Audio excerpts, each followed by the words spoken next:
Sino po ang in love kay Jesus? Amen. Amen.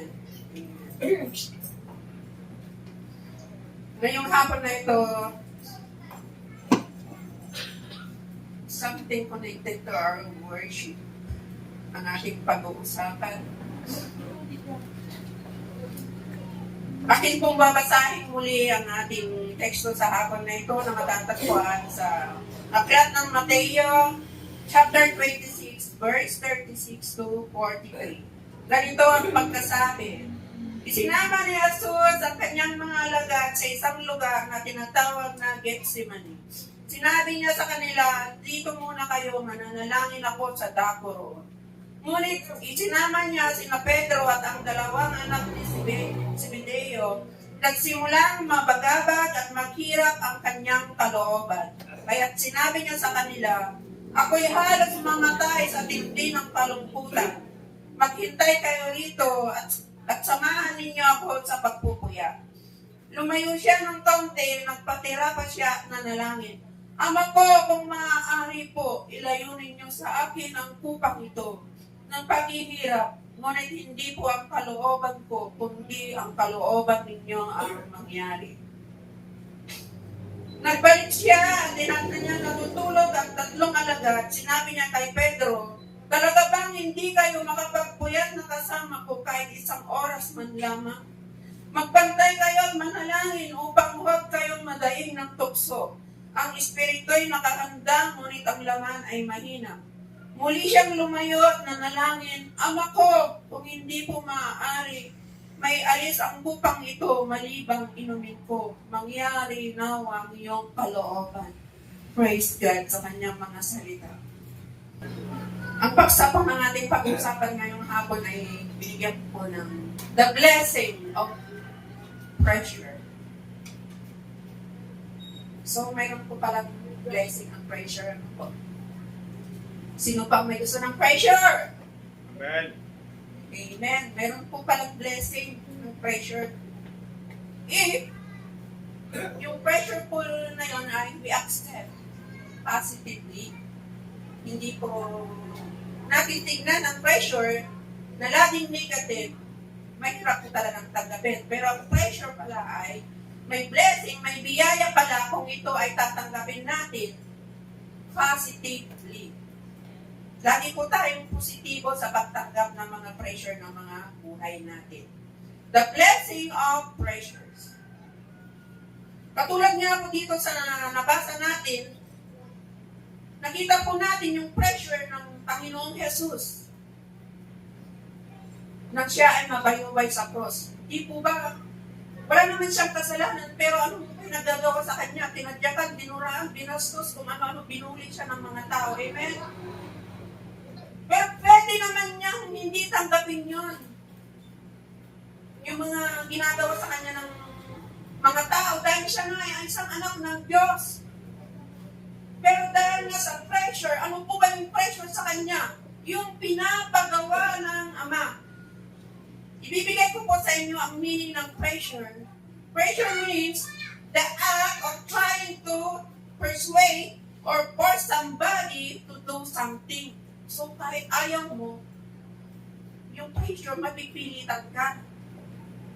So ayaw man ni Jesus na mabago sa cross ng Kalbaryo, pero wala siyang nagawa dahil yun po ay kalooban ng ating Ama. So nakikita natin doon yung pressure niya na ayaw man niya, napakasakit man sa kanya. Ikaw ba naman ang pakuha ng mga daliri? Maipit nga lang po tayo, sakit-sakit na. Ikaw ba kaya ang iba ko sa krus? So ang amang sabi niya, kung maaari lang, Ama, ilayunin niyo sa akin ang kupang ito. Yung paghihirap na yun, kung maaari lang.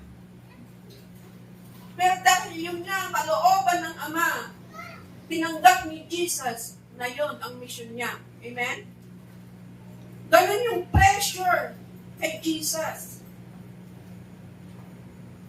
Ano nga po ba ang naging benefits o naging blessing o naging biyaya sa pagtanggap ni Jesus sa mga pressures na yun sa buhay niya, na ayaw man niya pero ginawa pa rin niya? Ano po ang, at the end, ano po ang natanggap? Ano po ang naging blessing sa kanya? Di po ba nabuhay siyang muli? Nabuhay siyang muli. Hindi siya forever na namatay. Nabuhay siya sa ikatlong araw. So makikita natin na ang pleasure ay may blessing sa kalaunan. Kaya huwag po tayong sumuko agad-agad. So, what blessing do we receive out of pressure? Ano po ba yung mga blessing na pwede nating matanggap kung may pressure ng buhay natin? Number 1, pressures push you to attain goal. Sino pong may goal dito? Sino pong may dreams? Mga pangarap, mga gustong abutin. Yung pressure at pwedeng magtulak sa'yo na abutin mo ang iyong pangarap, ang iyong goal sa buhay. Example po, ang basketball team. Anong pressure ng mga basketball team? Ano po ba ang goal ng basketball team? Ang matalo po ba? Di po ba ang mag-number 1? Kasi may price yun, malaki. Kaya yun ang goal nila to be the number 1. To win the first prize. So, sino po yung yung persuader nila? Sino yung nag-pressure sa kanila? Sino yung nag-persuade sa kanila? Sino yung nag-pumpon sa kanila? Mga basketball team. Di ba yung coach? Minsan, magagaling din pa yung coach. Ano ba? Number 5, ready! Magpatay-pagay mong tumakbo. Di po ba ganon? Magpapayat ka nga. Mag-exercise ka nga. Kung tayo, madamdamin tayo, nasintir tayo, ay kakawit ka na, taong-tang ka garon. But if you accept that positively, ay may quotes to, kahit mga lumahinga, lalaingan man. Agree nga, madalas ko ito na mga exercise, makumutungap, di ba? But positive yung pagtanggap natin. Pero kung negative, ay ako ka na, iktakan ako na mo. Wala na natin mga papa. Amen? Ganun po. Ano pa po? Yung mga music team natin. Ano po ba yung goal ng music team? To play the best. Their best. For the Lord. Amen? Gusto nilang makapaglaro ng mga instrumento, yung pinaka-the best nila para sa Lord. Amen? Sino naman po yung nag-focus sa kanila? Hindi po ba yung music director natin? Dahil siya yung taga-tingin kung ikaw pa ay sumisempla kung ano yung boses mo sa pinakaulan ko na ni Pastor. Hindi po ba yung music director pag-start ng tagaman? Bro, di gitarang silang tig-travel man. Di po ba? Or else the pastor ang magsasabi sa atin na music team na Asteria, yung pag-drum mo, ganito, ganon. Kung madamdamin ka nga, ay kailangan lumunta na alaalasan na, di ba? But if you accept it positively, nakupinpin ka sa, kita na ni Pastor Ray. Lalayin ng bahay, di po ba? Yun yung pressure na positive. Hindi yung na-pressure ka, mag-walk out ka na. Amen? So, anong sasabihin ng music director nyo? Rehearse kayo pa. More, rehearse. Pray more. Magkakaroon ka ng devotion, di po ba? Para next time na maglaro kayo, mag-pray kayo sa harapan, kuhang-kuha nyo na. Dahil doon sa pressure ni music director at ni pastor. Hanya, dilibrigod ko niya, kanibig siya pa, lang maungan. Amen? Isipin natin na yung pag-pressure o pag-ungat ni pastor, para sa atin. Amen? Hindi po pa sa kanya. Dahil siya nga'y marunong na, itinuturo na niya yung alam niya. So yung itinuturo niya is for your own good. Amen? So nga hantay mag-walk out, hantay mag-punto. Sinong di man nagpunto nita? Amen? Number 2, na blessing. Ng pressure. Pressures cause you to comply with your divine assignment or divine mission. So, sino pang nakakaalam ng divine assignment niya dito? Sister Susan, ano yung divine assignment mo? We must know.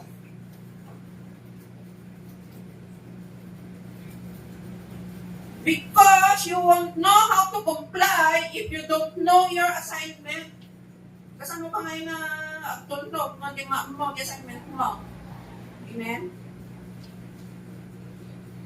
If your mission is to teach children, then do not go to the kitchen and cook. Amen? Hindi mo alam yung assignment mo kasi magtuturo ka dapat ng mga bata at hindi ka kita gininawad. Amen po ba? Amen. So, kailangan alam po natin kung ano yung pinapagawa ng Panginoon sa ating buhay. Lahat po tayo ay may kakayahan, hindi lang po si Bishop.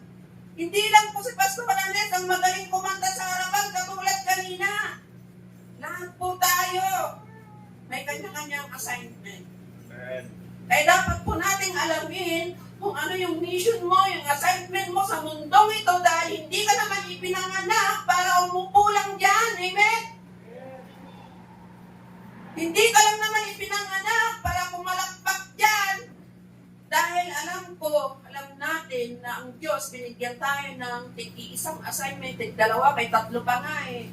Ano ba? Eh kung may isa ka, then praise God, pagyamanin mo yung assignment mo na isa.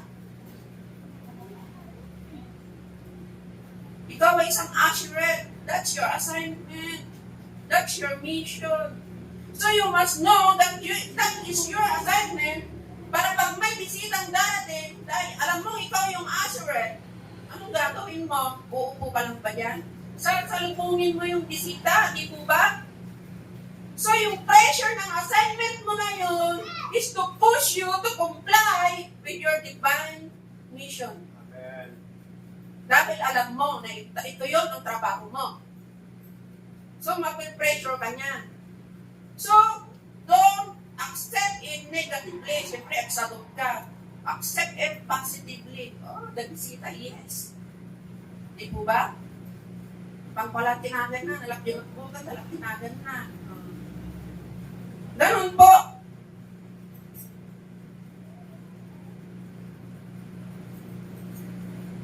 Huwag po natin na lagi tayong nagtatampo na pag may assignment ka, pwede mo lang siya po. Amen? Huwag po ganun. Dahil may kanya-kanya nga po tayo. Dapat po, gumalaw po tayong lahat.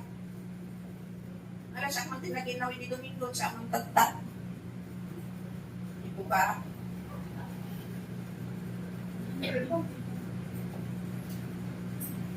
May nagagawa po yung pag-comply natin sa mga pressure katulad po ni Noah. Kung sinabihan siya ng Panginoon na Noah, gumawa ka ng ark. Nagtanong ba po ba si Noah? Bakit Panginoon, ahin yung ark? Ahin yung bangkang malaki. Ang hirap naman pong gawin yun, ang laki-laki. Hindi po siya nag-complain. Yes, Lord. Ngayon na po, gagawin ko. Ano po ang natanong niya ng paggawa niya ng ark? Marami po nang basa kanya, di po ba? Yun yung pressure ni Noah habang ginagawa niya yung ark, maraming, nababaliw na yan, nababaliw na si Noah, ba't kaya siya gumagawa ng ark, wala man lang ulan, ganito, gano'n.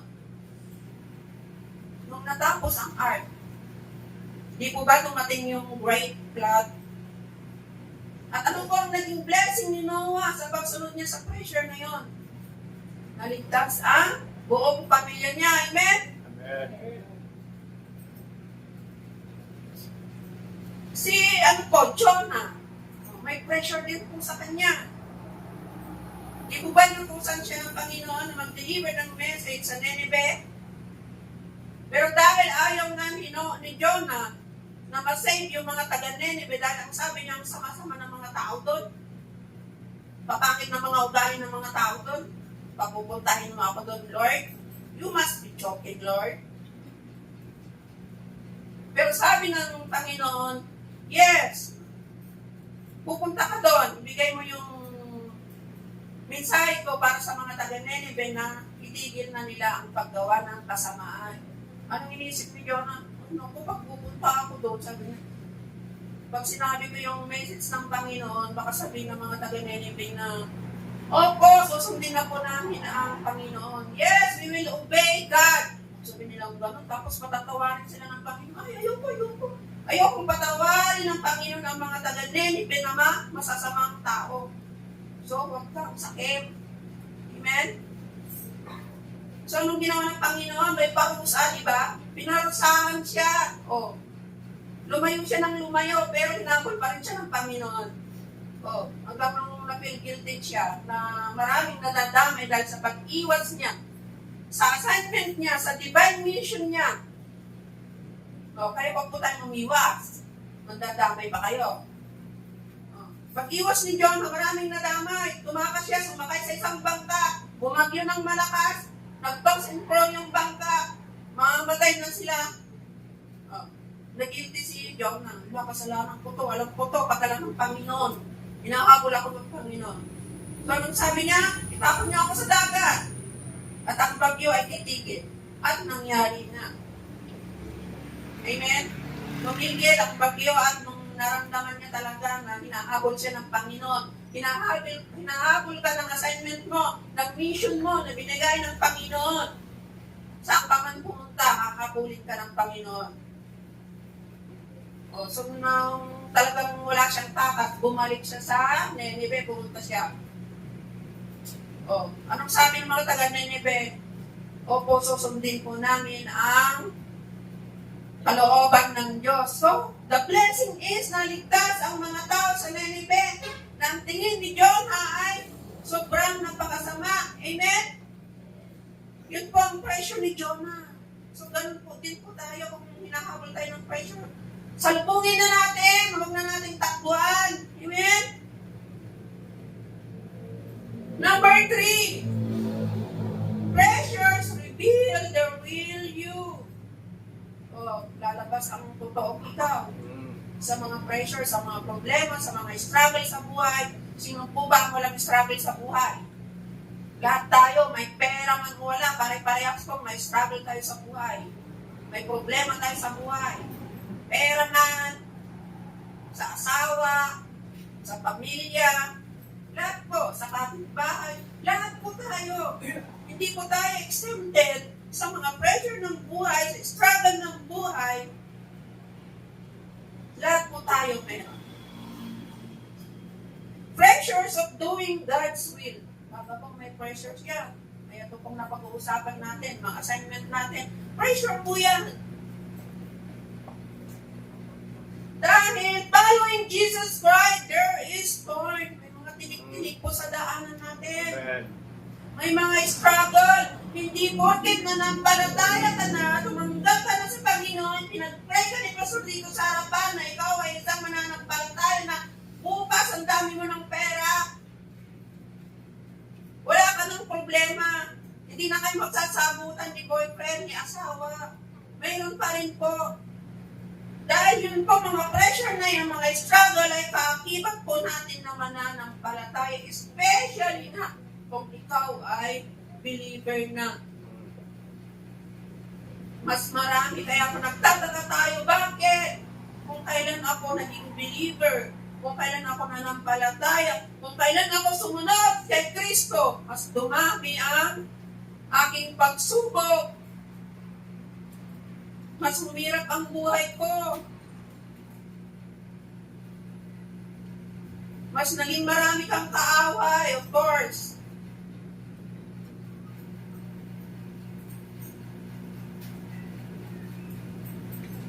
Pero mga pressure is only for those who truly understand their divine assignment. Kung alam mo yung divine assignment mo, o yung mission mo sa mundong ito, mararamdaman mo yung pressure. Pero kung hindi mo alam yung trabaho mo, of course, ako nag-motivate kita lang, masapa man ni church, ang tabi ng kadalos ni church. Kasi wala kang alam na assignment mo eh, kung may lang agtugaw.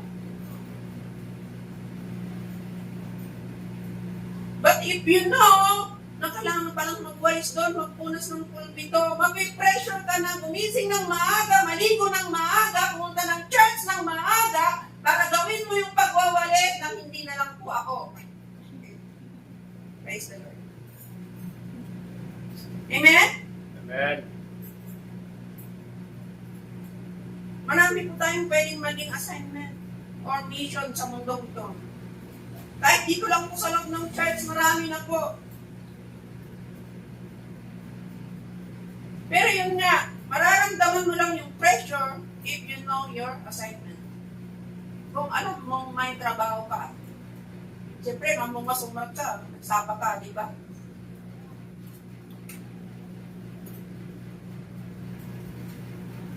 Dahil yung hindi niya alam, yung mga taong hindi niya alam, or walang silang assignment, they are the immature people. And immature people doesn't want pressure, doesn't want responsibilities. Kung kahit na lang nag-iaya, mag-cellphone, magturong mga tumakip. Di po ba? They are the immature.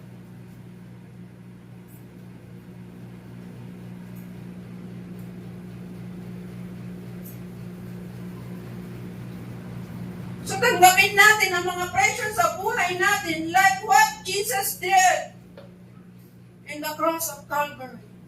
Ayaw man niya, pero tinanggap niya. Ayun nga, ibaba ko siya sa cross. Ikaw magwawalis ka lang sa church, so reklamo ka na. Ikaw sasabihin ka lang mag-pray. Ayaw mo na, halos umiyak ka na. Di ko ba? Magpasa ka lang ng verse sa harapan. Halos ayaw mo, pinipilit ka pa. Magpakanta ka nga. Ayaw mo pa rin. Mag-special song ka nga. Ayaw mo pa rin. Ano ang gusto mo? Blessing? There is no blessing without pressure.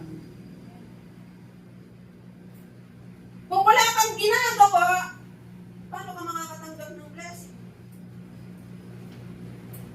Ipakita mo na naghirap ka kagaya ng ginawa ni Jesus na halos, ang sabi niya, halos mamatay na siya sa sakit na naramdaman niya sa kalooban ng halos ikamatay niya. Ang sabi pa niya ng salok, nung pinagpawisan siya, pumatak na parang patak ng dugo. Ganon yung pressure kay Jesus nung siya'y huhulihin na. Nung siya'y pinagkanulo ng kanyang mga 12 disciples. Oh. Ganon yung naramdaman niyang pressure. Ikaw ba, pag kumanta ka ba, pinagpawisan ka ba? Hindi naman po, di ba? Dahil naka-electric pa tayo. Si Jesus, ang pawis niya ay patak ng dugo.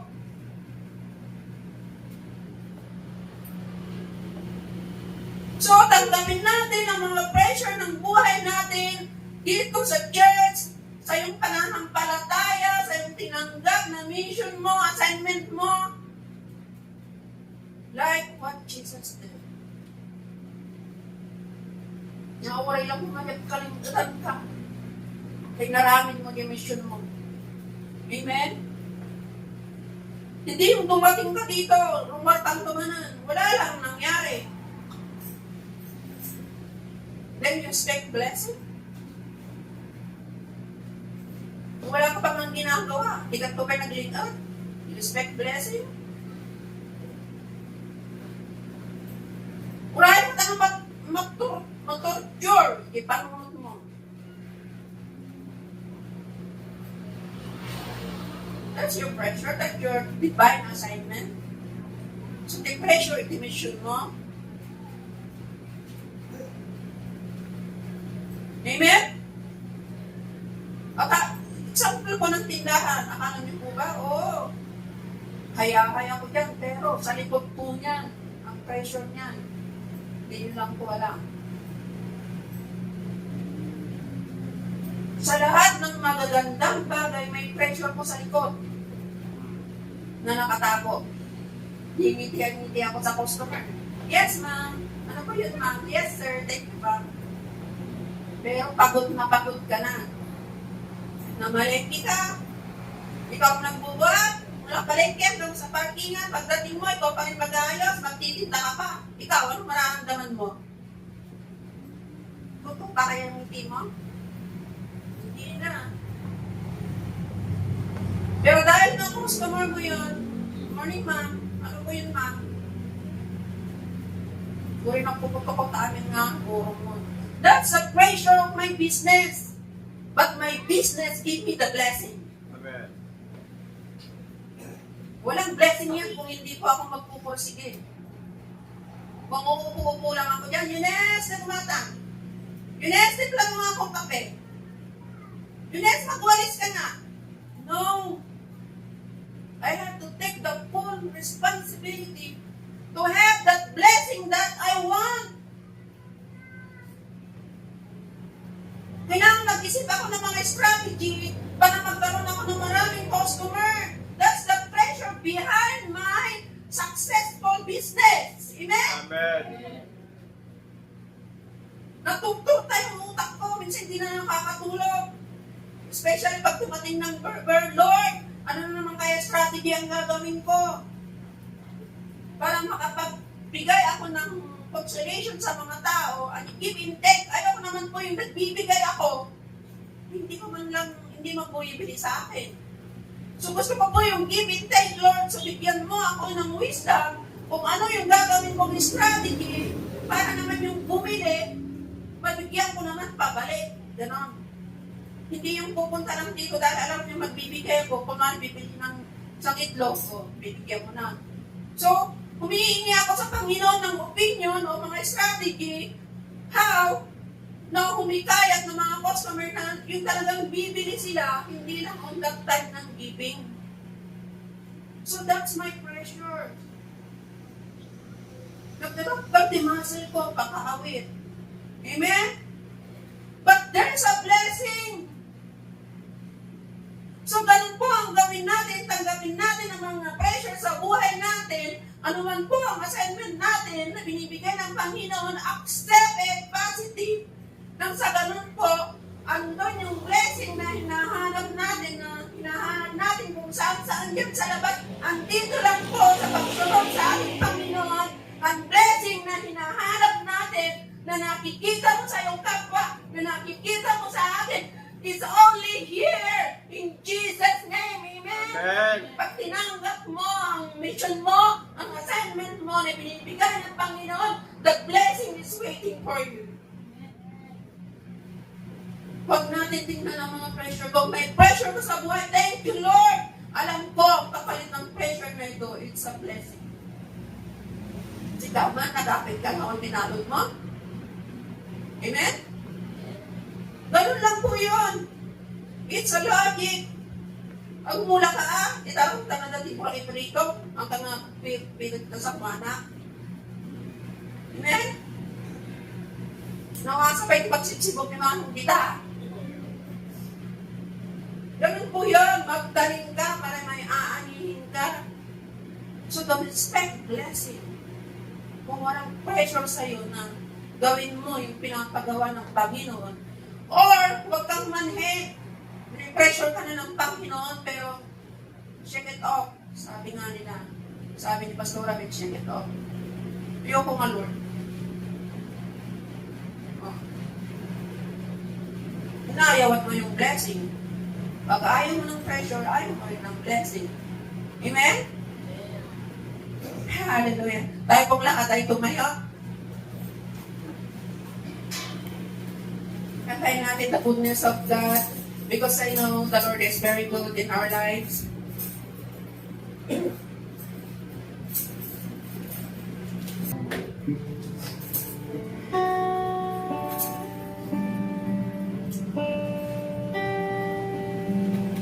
Awitan natin ang Panginoon.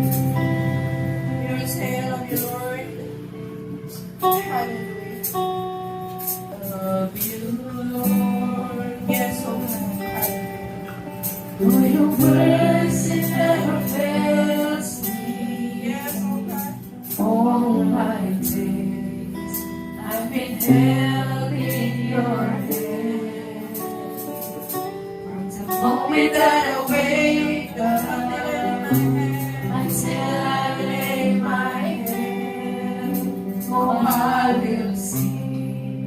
of the goodness of God. And all my life,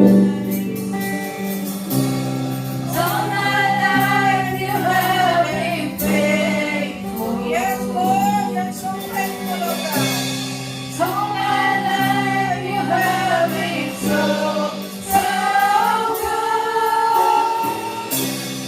Every breath that I am able, oh, I will sing of the goodness of God. All my life, all my life you have been faithful. Yes, all my life you have been so, so good. With every breath that I am able, I will sing of the goodness of Kapatid, napakaganda po yung mensahe ng ating Panginoon. In every aspect of ministry na tatanggapin mo, there is a pressure. But behind that pressure, there is a blessing. Kung tatanggapin mo ang ministry na magturo sa mga bata, may pressure po doon ng akibat. Kung tatanggapin mo ang ministry to become a youth leader, may pressure po doon na kaakibat. Kung tatanggapin mo ang ministry bilang isang pastor, may pressure po doon na kaakibat. Kung tatanggapin mo ang ministry as a leader ng mga kananayan, there is a pressure. Ang lahat ng aspeto ng ministry, mayroong pressure doon. Ano pong pressure doon na sinasabi ko? Iisipin mo kung anong gagawin mo, mamumroblema ka kung anong programa ang gagawin mo. Doon pa lang pressure ka na. Pero kung gagawin mo po yun para sa Panginoon, behind that pressure, there is a blessing. Kapatid, huwag mo nating katakutan, huwag mo nating iwasan ang mga pressure sa ating mabuhay. If there is a pressure, then praise God, pray, pray, pray. And if you are praying to God, yung pressure na yan, may blessing na ibabalik o ibibigay ang Panginoon. Salamat, Panginoon, sa iyong masalita na aming napakinggan. Thank you, Lord, sapagkat pinalalahanan mo kami at tinuruan mo kami na sa kabila ng mga pressure sa buhay na aming nararanasan, there is a blessing. Panginoon, tulungan mo kami ng mga pressure na nararanasan namin ay maging positibo ang aming pag-response. Na huwag kaming mga negatibo, Panginoon, to response sa bawat pressure na nararanasan po namin. But gagawin po namin itong positive sapagkat nalalaman namin that behind the pressure, there is a blessing that comes from you. Lord, tulungan mo bawat anak mo na nakakaranas ng mga pressure na yon sa bawat aspeto ng ministry na ibinigay at ipinagkatiwala mo sa amin.